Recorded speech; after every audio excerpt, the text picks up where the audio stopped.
मोहतरम नाजरीन आदाब, जी टुडे न्यूज़ में आप सभी का खैर मकदम है। आज बोधन में एक अहम और खुश आइन मुलाकात देखने में आई।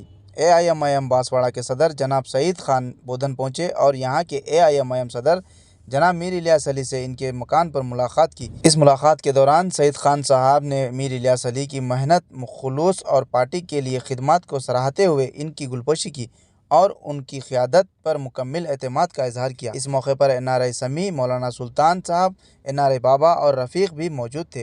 नाजरीन, मीर इलियास अली की मेहनती और मुखलिस रहनुमा है जो हर वक्त आवाम के दरमियान रहते हैं, इनके मसाइल के लिए सरगर्म रहते हैं।